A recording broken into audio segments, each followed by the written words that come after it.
ကဲဖို့တစ်လားတော့ညီမဘယ်လောက်ကုန်လဲ တက်သိန်းလားမသိဘူးဖေဖေပေးတယ်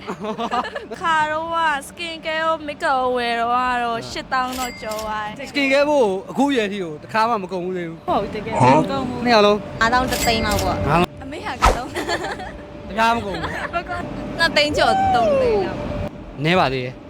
ကိုကဗျာ skin ကဲတော့ skin ရောကိုဘယ်လောက်တော့ပြန်ကဲတယ်လို့ထင်တယ်နည်းနည်းပါ မကဲဘူးမကဲတိတ်မကဲဘူးတဲ့ skin care လုပ်ရင်တောင်မှနည်းနည်း break out တွေတော့ရှိရ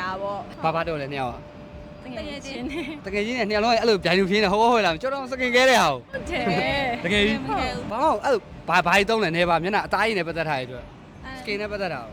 နည်းတက်ဆက်ပြပဲတက်ဆက်ပြတယ် ဒါပဲ ဟုတ် ကျွန်တော်ဘာမှမလုပ် ဟုတ်လောက်ပါဦး ကဲ skin ကငကိုတွေကကောင်းပြီသားဆို ဩဟုတ်ပါတယ်ကောင်းပါမိုက်မိုက်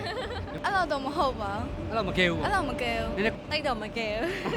ဝတ်ချန်ကြောင့်ဝတ်ချန်ထွက်မှာဆိုသုံးလို့ရှိရင်လည်းတော့သူထွက်ချင်လည်းထွက်လာပဲလို့ ကိုမျက်နှာကိုပဲ skin ကဲတာမဟုတ်ဘဲနဲ့ဗျာတခြားအသားရည်အတွက်ကိုရောအဲ့လိုဘယ်လိုမျိုးခဲလို့လဲ လူရှင်းလိမ့်နေပေါ့ တကူလုံးဒါပဲ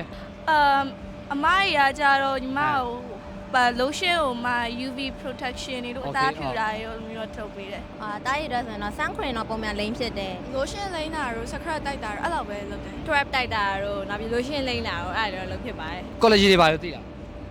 collagen တောင်းလား ဒီတော့တော့ခွဲ ဟုတ်လား collagen တွေပါသုံးလား မတုံးတော့မတုံး မသုံးဘူးတောက်တော့တောက်ဘူးလေ တော့တော့ခွဲ သုံးတာနဲ့တောက်တာဘာကွာလဲโอเคကျွန်တော်ကိုမိုး collagen လက်ဆောင်ပဲတနေ့တစ်ထုပ်ပဲတောက်မျက်နှာတွေမဟုတ်ဘူးဗျာတခြားအသားရည်အတွက်ကိုပါသူကကြည်လင်ပြီးတော့အဲ့လိုတောက်ပါစေတယ်ဗျာကြီးတယ်တောက်လို့ရတယ်လူငယ်တွေရော skin လုံးဝမကဲနေရကိုမိုး collagen ရဲ့ diabetic formula ကြောင့်တခြား collagen တွေနဲ့မတူဘဲနဲ့ခန္ဓာကိုယ်ရဲ့စိတ်အမှုဆွမ်းအားကအဆ20ပိုများပါတယ်